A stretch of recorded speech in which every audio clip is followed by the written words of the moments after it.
jujurlah kepada Allah. Jadi jujurlah kepadaku itu, ku di situ Allah ya, bukan ku seperti di lagu. Jadi jujurlah kepada Allah. Cara jujur kepada Allah, kita harus tanya, yang kita lakuin ini ada hubungannya nggak dengan Allah? Kalau ada, pasti Allah kasih keajaiban. Contoh, Zakaria. Zakaria tuh doa kan panjang kan, lama banget ya.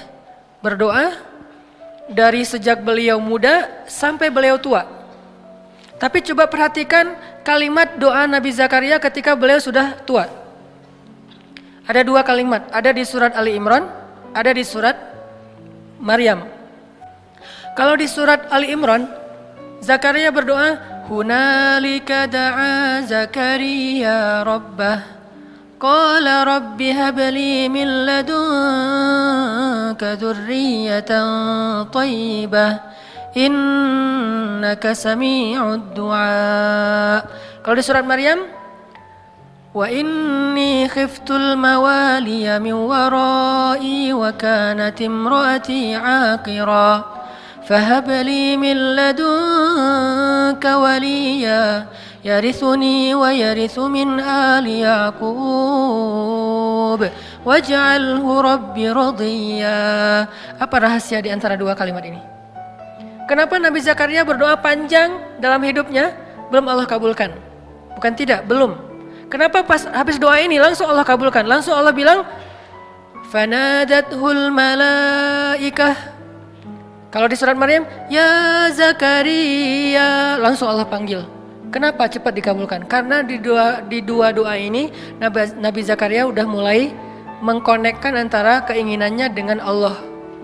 Kalau di surat Ali Imran, Nabi Zakaria ngelihat Maryam yang dapat makanan dari langit. Aduh, ini anak soleha banget, dicinta banget sama Allah, sampai segitu-segitunya Allah memperlakukan anak kecil ini. Anak SD, duduk di sebuah ruangan kecil, mihrab namanya. Terus lapar, Allah yang ngasih makan, dia belum berdoa. Dia lapar doang, Allah langsung datangkan makanan. Dan yang bawa makanan apa? Bukan gosen, malaikat. Dibawa gosen aja bikin kita nyaman kan ya? Males keluar, udah aja gosen kan murah ya. Tinggal klik, kalau misalnya nggak ada saldonya ya bayar cash lah ya. Mudah banget, 10 menit datang gitu. Ini lebih dahsyat daripada gosen, malaikat yang datang. Dan makanannya masih hangat, terjamin nggak ada sama sekali penyakit di dalamnya. Dibawa oleh malaikat, dihidangkan depan Maryam, malaikat balik, Nabi Zakaria masuk. Kata Nabi Zakaria, ya Maryam, anna laki hadza, kamu dapat dari mana makanan ini? Kan paman belum kirim kan? Ini baru paman bawa. Kata Maryam, huwa min indillah, Allah yang kirim. Anak SD ngomong gitu. Ada nggak anak SD sekarang? Dek, dapat dari mana? Allah yang kirim, Om. Wah, itu soleha banget kan? Tingkat dewa tuh luar biasa. Allah yang kirim. Ya memang nggak ada lagi. Emang adanya cuma di zaman itu. Maryam sampai bilang dari Allah, paman. Allah yang kirim. Dan Allah bukan hanya ngomong Allah yang kirim, sampai ceramahin Zakaria. Innallaha yarzuqu may yasha'u bighairi hisab. Allah itu paman, kalau ngasih rezeki itu nggak bisa dihitung-hitung loh. Bin haitsu la yahtasib. Oh iya. Jadi Zakaria dapat taklim dari Maryam. Cuma nanya satu hal tapi dapat ilmu lebih dari yang dia tanya. Ya Maryam, anna laki hadza, kamu dapat dari mana Maryam? Huwa min indillah, innallaha yarzuqu may yasha bighairi hisab. Ini dari Allah, Allah yang kirim. Allah itu memberi rezeki kepada hambanya. Dan Allah kalau udah ngasih rezeki gak bisa ditebak-tebak dari mana caranya. Itu kata-kata Maryam. Kagum Zakaria. Duh, pengen banget punya anak sesoleha ini. Kan berarti ada hubungannya dengan Allah. Sesoleha ini, soleh. Baru hunalika, saat itu juga di sana Zakaria berdoa, Rabbi habli min ladunka dzurriyyatan thayyibah. Kayak gitu ya Allah, saya pengen kayak gitu. Langsung Allah kirim malaikat, katakan ke Zakaria dia akan punya anak persis kayak Maryam, tapi namanya jenis kelaminnya laki-laki, namanya Yahya. Kalau di surat Maryam, apa doa Zakaria? Wa inni khiftul mawali min warai wa kanat imraati aqira. Ya Allah, dakwah saya nanti siapa yang akan meneruskan kalau saya nggak punya anak? Itu intinya. Jadi pengen punya anak bukan sekedar pengen lucu-lucuan, pengen ada qurrata ayun, penyejuk hati apa, pengen bangga-banggaan anak saya sarjana, anak saya apa segala macam. Bukan, pengen punya anak karena pengen ada yang nerusin dakwah beliau. Karena ada hubungannya dengan Allah kan? Berarti melibatkan Allah dalam permintaannya. Wa inni khiftul mawali wa kanat imraati aqira fahab li min ladunka waliya. Bukan walada, bukan waliyan. Apa beda waladan dengan waliyan? Waladan cuma anak, waliyan penerus. Beri saya seorang anak yang meneruskan perjuangan saya, dakwah saya, pengajaran saya, taklim saya di Masjidil Aqsa. Yarithuni, tuh ada lagi kalimat penjelasnya. Yarithuni wa yarithu min ali Yaqub waj'alhu rabbi radiyya. Yang mewarisi perjuangan aku, mewarisi perjuangan dari keturunan Yakub dengan keturunan yang luar biasa, orang-orang soleh semua. Maka jadikan dia anak yang Engkau ridhai ya Allah. Langsung Allah ketika dengar kalimat ini, ya Zakaria, langsung dipanggil sama Allah. Itu cara kalau kita pengen dapat kejutan dari Allah.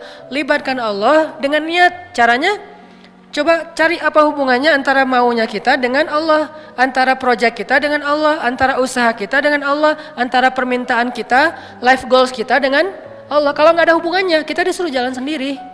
Tapi kalau ada hubungannya, Allah akan support kita. Ya Zakaria, langsung Allah panggil. Inna nubashiruka bi ghulam.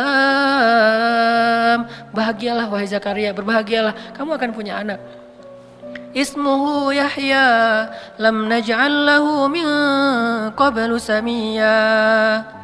وآتيناه الحكم صبيا وحنانا من لدنا وزكاة وكان تقيا وبرا بوالديه ولم يكن جبارا عصيا وسلام عليه يوم ولد ويوم يموت ويوم يبعث حيا. Spesifik, luar biasa nih.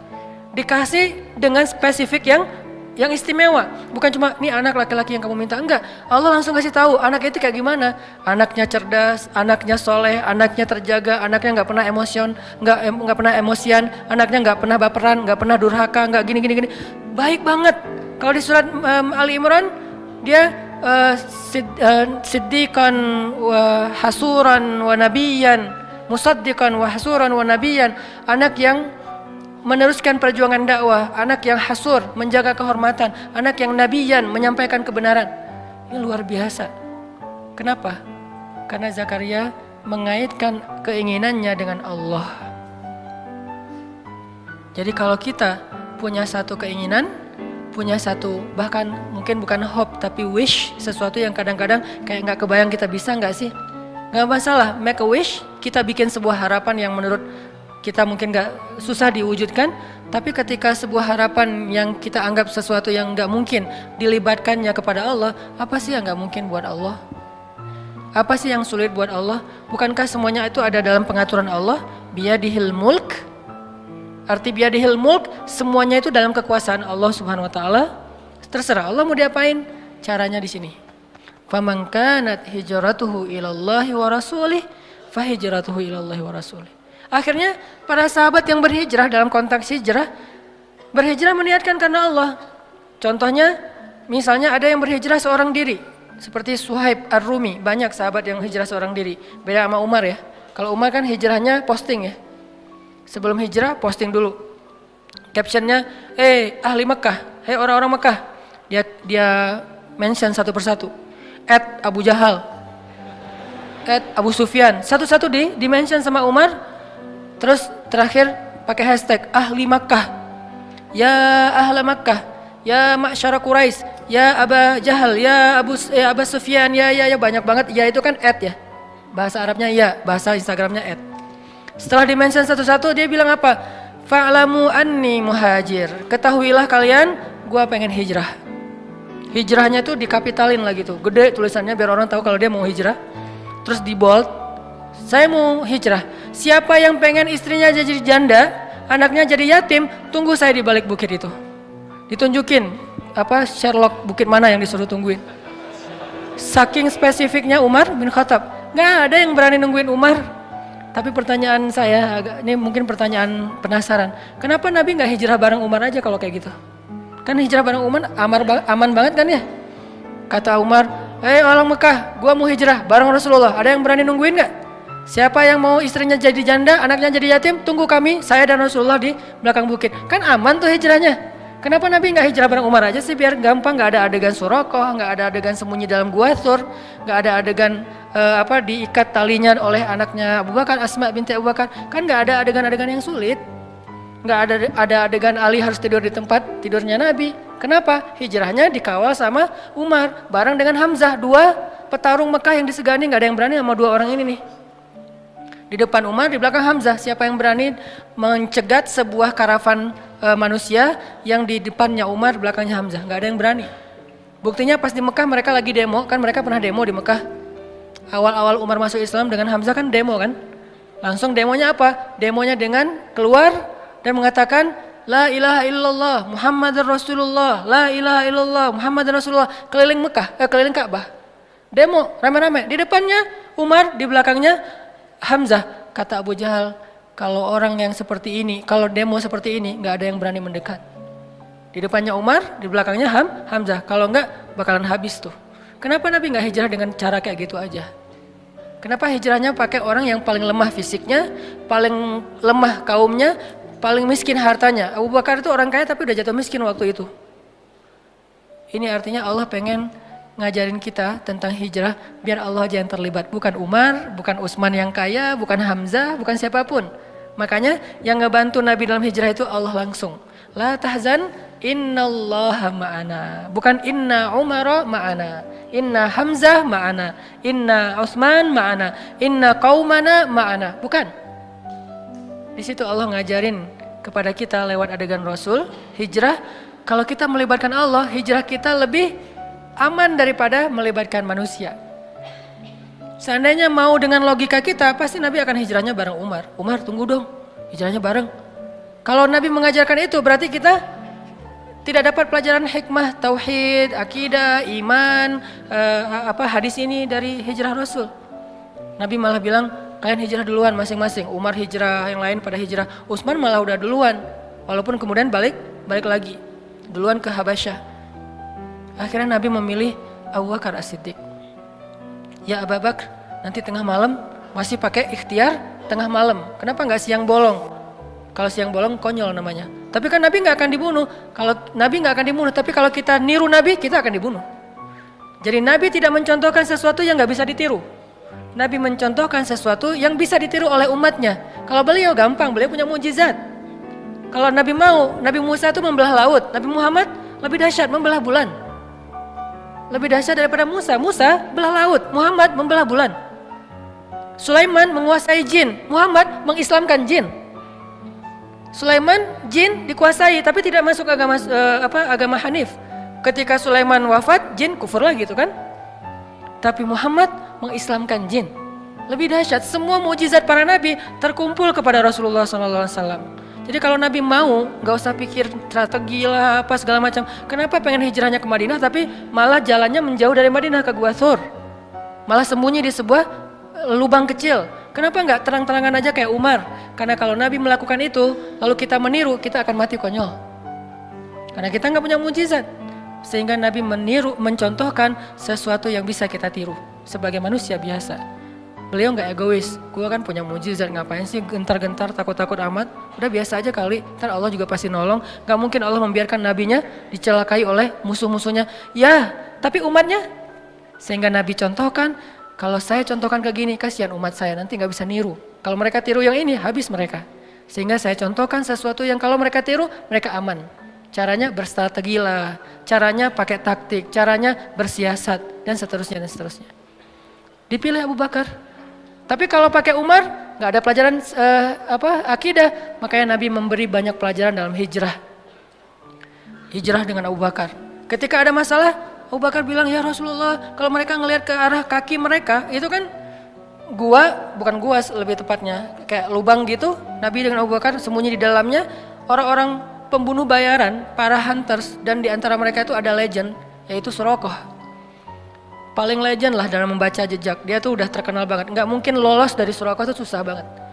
Dia bisa ngelihat jejak onta udah berapa lama, hangat atau udah dingin. ini udah kering atau tidak bekas kakinya onta. Terus di atas onta itu perempuan atau laki-laki, anak kecil atau orang dewasa, meronta-ronta atau normal, sampai tahu sedetail itu Suraqah. Mereka membaca jejak kemana arah mereka, ketahuan lah. Padahal Nabi itu udah pakai banyak strategi. Caranya Nabi lewat, terus lewat anaknya Abu Bakar dengan pembantunya Abu Bakar untuk nutupin jejak Nabi pakai ternak-ternak. Ketahuan juga tetap, namanya juga Suraqah. Udah berdiri depan gua, Suraqah and the gang. Nabi di dalam sembunyi. Apakah Nabi takut? Sama sekali tidak. Nabi waktu itu sama sekali tidak bersembunyi karena takut. Lagi ngajarin kita cara sembunyi. Kalau Nabi mau, Nabi tinggal keluar. Ada apaan sih? Bisa, gampang buat Nabi. Lo mau gua doain? Kan gak berani mereka. Nabi belum angkat tangan udah pada stroke semuanya tuh. Kalau Nabi mau kan, tapi Nabi lagi ngajarin kita teman-teman. Jadi adegan sirah adalah pelajaran buat kita, bukan apa yang Nabi rasakan. Nabi gak takut sama sekali. Sekelas Nabi gak mungkin takut lah, sang pemberani banget. Tapi Nabi pengen ngajarin kita, sembunyi di dalam. Abu Bakar resah, bingung nih mana nih kalau mereka ngeliat ke atas, ke bawah. Mereka udah ngeliat ke atas bukit nggak ada, ngeliat ke kanan nggak ada, ngeliat ke kiri nggak ada, ngeliat ke belakang nggak ada. Cuman satu lagi yang nggak dilihat, ke bawah. Allah tahan pandangan mereka untuk ngelihat ke bawah. Ini cara Allah nolong mereka. Walaupun sebagian ulama bilang ada sarang laba-laba dan merpati, tapi sebagian besar ulama mengatakan tidak. Ini masih perdebatan lah ya, Allahu alam. Yang jelas, yang pasti di antara mereka sepakat, Allah memalingkan mata mereka dari melihat ke bawah. Sehingga Abu Bakar bilang, ya Rasulullah, kalau mereka ngelihat kita ke bawah pasti ketahuan. Terus ntar kita gimana ngelawan mereka? Kita nggak bawa senjata. Berdua pula, mereka ada lebih dari 20 orang dan semuanya itu petarung. Nabi mengatakan, ya Abu Bakar, ma zannuka bisnain? Ya Abu Bakar, kenapa kamu pikir kita cuma berdua? Ini melibatkan Allah. Ini di sini nih. Kenapa kamu pikir kita cuma berdua, Abu Bakar? In Allahu salisuhuma. Allah yang ketiga. Jadi kalau kita berdua, mungkin kita perlu khawatir. Tapi kalau kita bertiga, la tahzan, innallaha ma'ana. Enggak usah khawatir Abu Bakar, Allah bersama kita. Abu Bakar orang soleh, digituin, ya langsung tenang. Kalau Abu Bakar bilang tapi, pasti ketahuan tuh. Karena kalau kita berburuk sangka kepada Allah, maka Allah tergantung prasangka hambanya. Berhubung Abu Bakar ini as-siddiq, orang yang selalu membenarkan, gak pernah protes, gak pernah membantah, maka ketika Nabi bilang la tahzan innallaha ma'ana, Abu Bakar langsung tenang, langsung oh ya innallaha ma'ana, ya udah tenang aja. Mau tidur dulu Rasul? Santai. Mereka akhirnya gak ngeliat ke bawah, udah pergi aja, udah pergi, tinggal berdua. Besok keluar, melanjutin perjalanan, ketahuan lagi sama Suraqah, karena mereka gak mau nyerah. 2 hari mereka tungguin. Gak mungkin Muhammad pergi karena aku udah baca beberapa tempat jalan keluar dari Mekah itu gak ada jejak mereka, pasti mereka ada di sini. Suraqah punya feeling, instingnya tuh bagus. Belum keluar Muhammad, belum keluar, dia cari siang malam. Ketahuan juga pas hari Nabi keluar Mekah. Dari kejauhan Suraqah ngelihat. Pas Suraqah ngelihat dikejar oleh Suraqah, kan Nabi udah bilang innallaha ma'ana, Allah bersama kita, biar Allah aja yang beresin Suraqah, nggak usah kita jalan aja santai. Abu Bakar jalan, nggak usah dipercepat langkahnya. Sampai Nabi bahkan nggak mempercepat langkahnya loh, dikejar sama Suraqah dengan ontanya yang cepat, Nabi santai aja. Kenapa? Biar Allah aja yang beresin dia. Ternyata Allah punya cara yang lebih indah daripada yang kita bayangin. Kalau kita punya teman yang tangguh kayak Umar bunuh Suraqah gitu kan, Umar pasti akan ngeluarin pedang. Kalau Allah tidak membunuh Suraqah, tidak menaklukkan fisik Suraqah, tapi menaklukkan hati Suraqah. Gitu yang paling indah. Makanya biarin Allah yang beresin urusan kita. Allah punya cara yang lebih smart daripada cara kita. Namanya apa? Min haitsu la yahtasib, yang tidak terduga-duga. Tiba-tiba Suraqah ontanya ngambek, nggak mau jalan, tiba-tiba kayak habis bensin gitu loh. Kenapa sih kok mogok nih onta gua nih? Onta Suraqah tiba-tiba mogok, padahal itu onta bagus banget loh. 4000 cc kali ya, cepet banget ya. Kenapa mogok? Onta bagus, baru juga, malah STNK-nya juga, BPKB-nya juga belum jadi gitu. Kok udah mau mogok? Heran Suraqah. Akhirnya Suraqah turun, jalan, pas dekat dengan Nabi bilang, ya Suraqah, ma bika ya Suraqah. Kamu kenapa sih Suraqah gini-gini amat sama saya, kata Nabi. Suraqah gak enak gitu, Nabi itu kan orangnya kayak mempesona ya. Kalau Nabi udah menatap, orang lihat, aduh kegeeran. Nabi itu keren banget loh. Bukan dalam arti negatif ya, dalam arti gak enak. Orang segan sama Nabi itu segan banget. Kalau ngeliat wajah Nabi langsung yang marah gak jadi marah. Saking sempurnanya akhlak Nabi SAW. Jadi kalau Yusuf sempurna fisiknya, Nabi sempurna akhlaknya. Yusuf mempesona fisiknya, Nabi mempesona akhlaknya. Jadi kalau ada cewek ke Yusuf kelepek-kelepek, ke Nabi kelepek-kelepeknya jadi masuk Islam. Siapa? Sofia. Jadi kalau di zaman Yusuf ada istri Al-Aziz, kelepek-kelepek sama Yusuf sampai digoda berbuat dosa. Kalau Nabi, kelepek-kelepek bukan digoda buat dosa, jadi taat. Itu kan keren banget ya. Gara-gara dekat sama Nabi yang tadi benci banget, kata Sofia, tidak ada orang yang lebih saya benci di muka bumi daripada Muhammad. Tiba-tiba setelah beberapa saat Nabi ngomong, terkesima dengan kata-kata Nabi, santun banget, pemilihan diksinya tuh tepat banget. Sampai kemudian dia bilang, tidak ada orang yang lebih saya cintai di muka dunia daripada Muhammad. Dari benci banget, jadi cinta banget. Langsung dia bilang, ya Muhammad, saya pernah mimpiin kamu loh, gitu ngomongnya. Tadi nggak ngomong, diam-diam aja, diam-diam baik.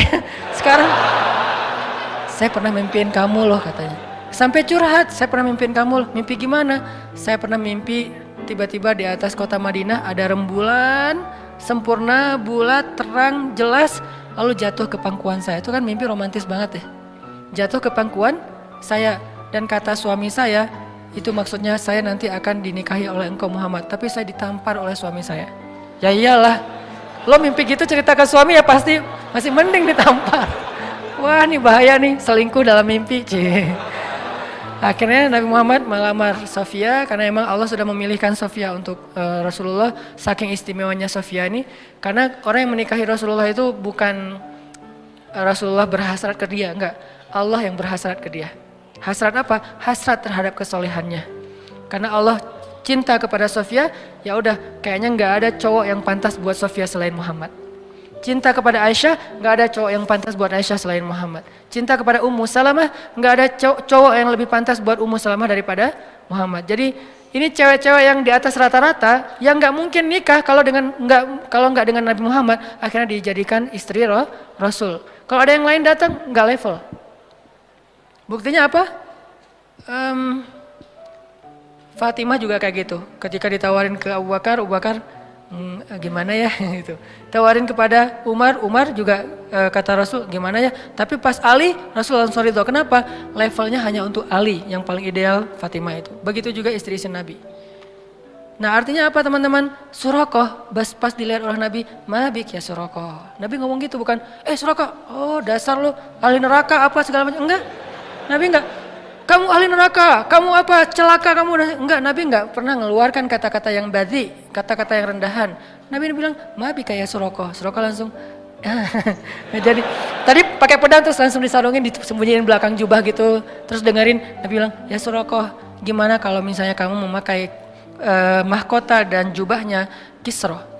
Kisro Raja Persia, kata Surakoh. Ya Raja Persia, mau, coba.